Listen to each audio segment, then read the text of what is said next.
اعوذ باللہ السمیع العلیم من الشیطان الرجیم بسم اللہ الرحمن الرحیم الصلاۃ والسلام علی رسولہ الکریم السلام علیکم ورحمۃ اللہ وبرکاتہ۔ آج ہم آخری جو 2-3 صورتیں ہیں ان کو دیکھیں گے، اس کے بعد ہم مختصر سا خلاصہ اپنے پیغام کا اور پھر آخر میں ہم دعا کریں گے انشاءاللہ۔ سورۃ الاخلاص سے ہم شروع کریں گے۔ سورۃ الاخلاص 1/3 قرآن کے برابر ہے، اور یوں سمجھیں کہ یہ سارے قرآن کا مرکز و محور ہے، اور جو کوئی اس سورت سے محبت کرتا ہے اسے جنت کی بشارت دی گئی ہے۔ اس سورت میں توحید کا زبردست بیان ہے، اور اللہ کی شان 4 مختصر جملوں میں بیان کی گئی ہے کہ وہ یکتا ہے، وہ بے مثل ہے، وہ سب سے بے نیاز ہے، سب اس کے محتاج ہیں، نہ اس کی کوئی اولاد ہے اور نہ وہ کسی کی اولاد ہے، اس کا کوئی ہمسر نہیں ہے۔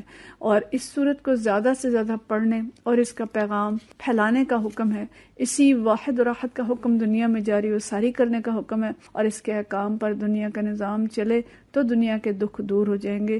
اس نقطے کو سمجھنے کی ضرورت ہے۔ اس کے بعد سورہ فلق اور سورہ ناس، یہ 2 صورتیں ایسی ہیں کہ جن کے ذریعے اللہ تعالیٰ اپنے بندوں کو شیطان کے شر اور ہر طرح کی آفات اور مصائب سے پناہ عطا فرماتا ہے۔ نبی کریم صلی اللہ علیہ وسلم پر جادو کے اثرات ہوئے تو یہ صورتیں نازل ہوئیں، اور سکھایا گیا کہ ہر چیز جو اللہ نے بنائی ہے، رات کی تاریکی، جادو ٹونا کرنے والے، حاسدین کے حسد، ہر چیز کے شر سے اللہ کی پناہ مانگ لیں۔ اور سورۃ الناس میں شیطان کے وسوسوں، اس کے بار بار پلٹ کر آنے، اور اس کے انسان کے دل کے اندر جو وہم ڈالتا ہے اور وسوسے ڈالتا ہے، ان سب سے اللہ کی پناہ مانگنے کا حکم ہے۔ اس طرح سے دیکھیں کہ قرآن پاک کا آغاز بسم اللہ الرحمن الرحیم اور سورۃ الفاتحہ کی صورت میں دعا سے ہوا، اور اختتام جو قرآن پاک کا ہے وہ تمام شرور اور شیاطین سے اللہ کی پناہ میں آنے پر ہوا۔ گویا درمیان میں سارا قرآن ہے جس پر عمل کرنا، اور اگر شیاطین حملہ کریں تو ان سے اللہ کی پناہ مانگنا، یہ ہماری ضرورت ہے۔ لیکن اللہ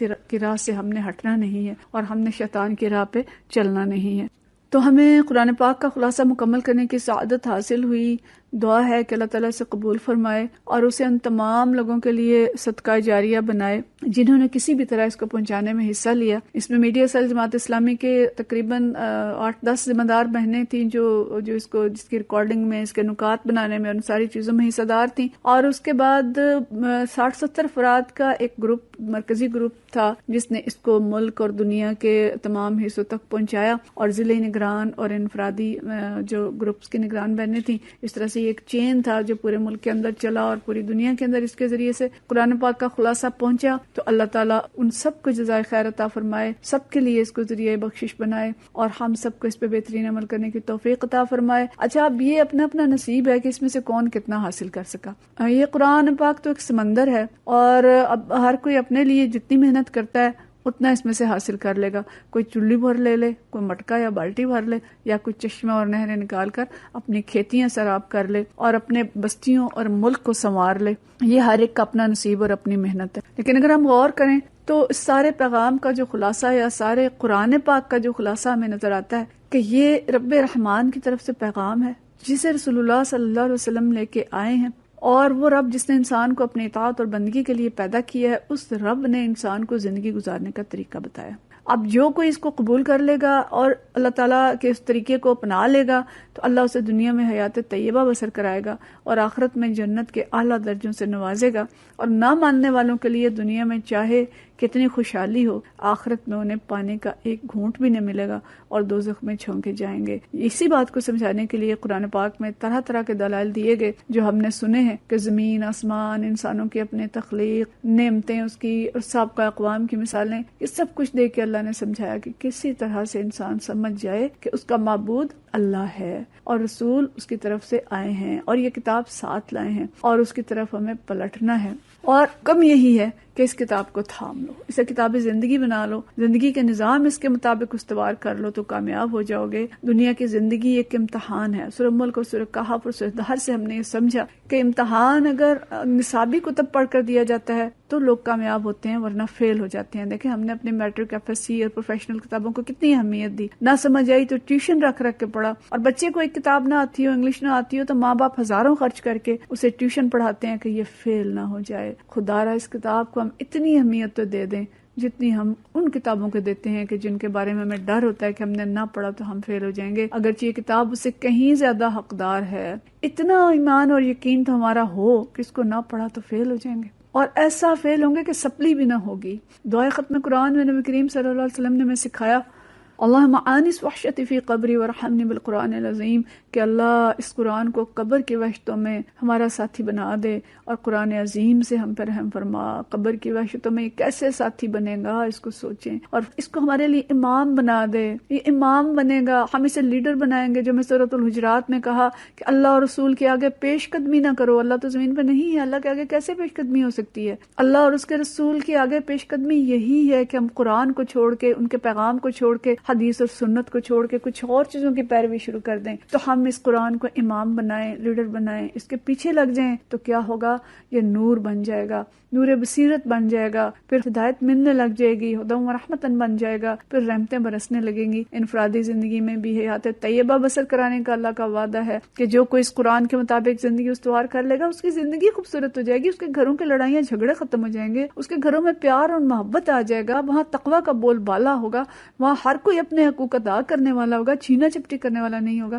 تو وہ گھر کیسا ہوگا؟ اور جب اجتماعی زندگی میں جو جو قوانین نافذ کرتے جائیں گے وہ شعبہ سمرتا جائے گا. آئلی اور معاشی اور معاشرتی قوانین نافذ کریں، خاندان مستحکم ہوں گے، شرح طلاق کم ہوگی، معاشرتی استحکام آئے گا. معاشی قوانین نافذ کریں، سود کو ختم کریں، تیزی سے خوشحالی آئے گی. نظام عدل نافذ کریں، امن آ جائے گا. امن آئے گا تو ترقی ہوگی. لیکن یہ کون کرے گا؟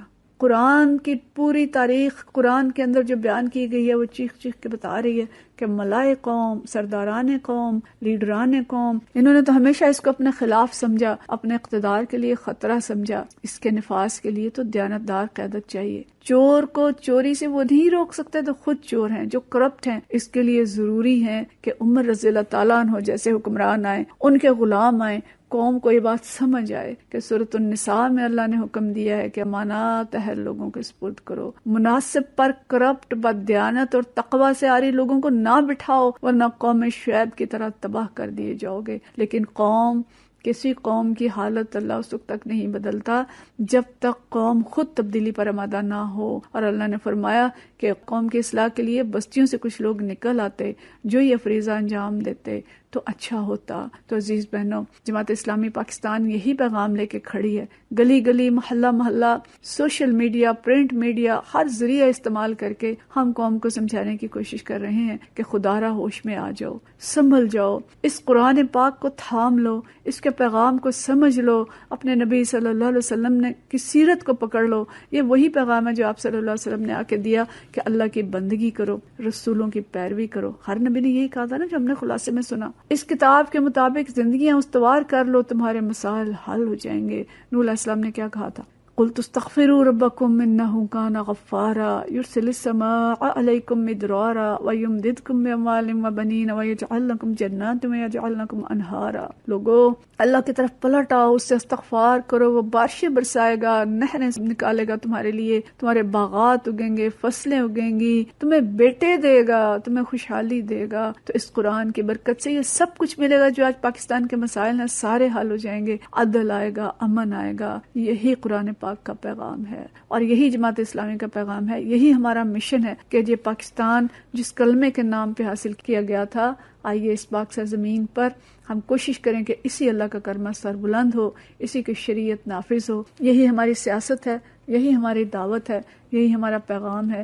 میں اسی لیے مسلمان، میں اسی لیے نمازی، انبیاء کے اس مشن میں ہمارا ساتھ دیجیے تاکہ ہم سب اللہ کے حضور سرخرو ہو سکیں اور اللہ سے جا کے کہہ سکیں کہ اللہ اس قوم کو سر بلند کرنے میں، اس کے دکھ دور کرنے میں ہم سے جو کچھ ہو سکا تھا ہم نے کیا. آئیے ہم سب عہد کریں کہ آئندہ ہم اس قوم کی امانات اور اس کے جو مناسب ہیں، اس کے جو سیاسی مناسب ہیں، اس کے جو دیگر مناسب ہیں، وہ سب اہل لوگوں کے سپرد کریں گے. اور جماعت اسلامی اس کے لیے آپ کو پیش کرتی ہے، اس لیے نہیں کرتی کہ اقتدار چاہیے، بلکہ اس لیے کہ اللہ کی دنیا پہ اللہ کا دین نافذ کر سکیں اور بندوں کو غلامی سے نکال سکیں. لیکن کوئی جماعت، کوئی افراد تنہا یہ کام نہیں کر سکتے جب تک کہ قوم ساتھ نہ دے.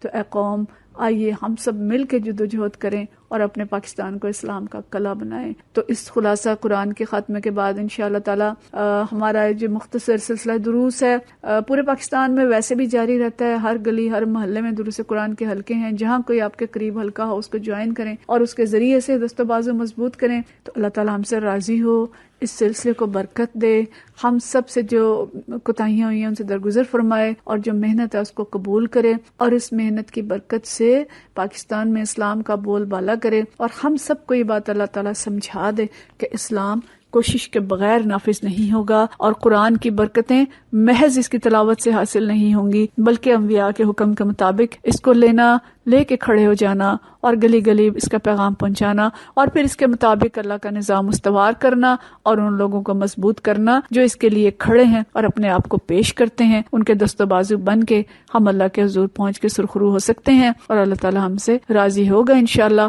اور ہمیں ضرور برکتیں عطا فرمائے گا اگر ہم اخلاص کے ساتھ محنت کریں گے۔ وآخر دعوانا ان الحمد للہ رب العالمین۔